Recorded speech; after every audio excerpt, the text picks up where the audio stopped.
Sumber-sumber kode etik dan implikasinya.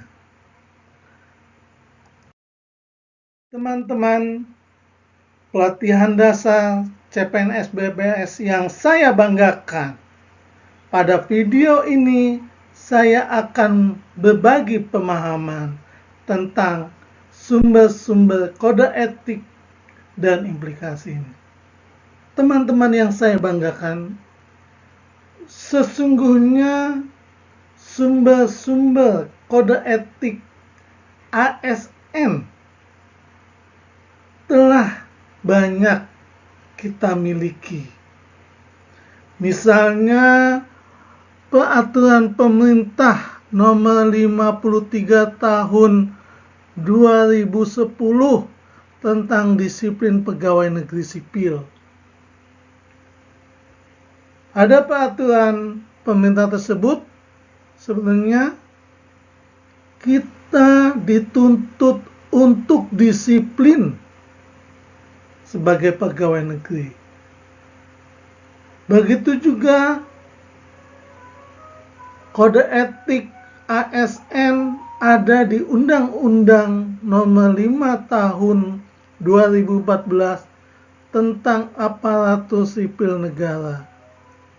Di Undang-Undang Nomor 5 Tahun 2014 ada kode etik ASN, yaitu kode etik yang mengatur perilaku ASN agar dalam melaksanakan tugasnya ASN itu harus profesional, berintegritas, amanah, disiplin, jujur, mengikuti perintah atasan selama itu tidak bertentangan dengan peraturan yang ada, dan tidak boleh melakukan korupsi, melibatkan kepentingan pribadi, dan sebagainya. Begitu juga dalam manajemen PNS yang baru tahun 2017, itu juga ada tentang pengelolaan manajemen ASN. Sesungguhnya sudah banyak sumber-sumber kode etik yang harus kita laksanakan. Dan insya Allah teman-teman akan memiliki karakter yang mulia ketika mengikuti dan melaksanakan kode etik ASN. Ada beberapa PNS yang aktif terlibat dalam korupsi, terlibat pada kasus narkoba, terlibat pada kasus perlindungan anak, kasus penipuan. Nah, itu yang menjadi permasalahan di ASN. Misalnya, pada data yang saya peroleh dari Komisi ASN, ada 58% kasus korupsi yang melibatkan PNS aktif, 17% kasus narkoba. Tapi saya yakin yang terlibat ini hanya oknum atau segelintir orang. Namun itu harus menjadi feedback, introspeksi kita, yang sebenarnya PNS itu banyak yang jujur, banyak yang tidak korupsi, banyak yang tidak terlibat kasus narkoba atau penipuan. Kasus ini jangan membuat kita marah, tapi harus memperbaiki diri kita. Begitu dari usia bisa kita lihat.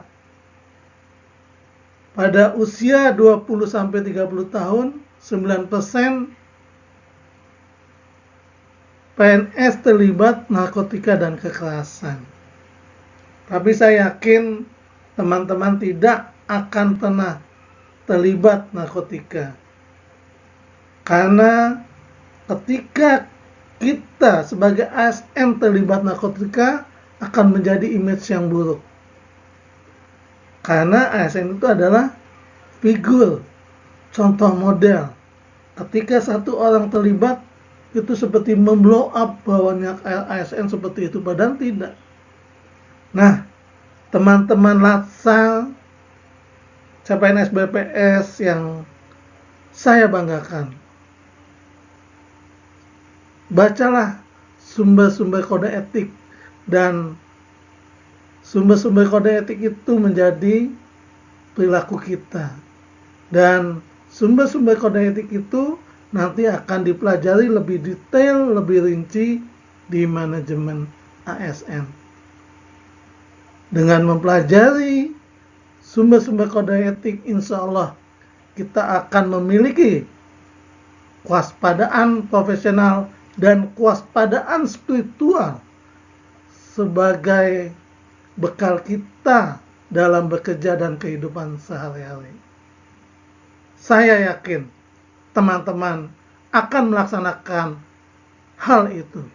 Terima kasih.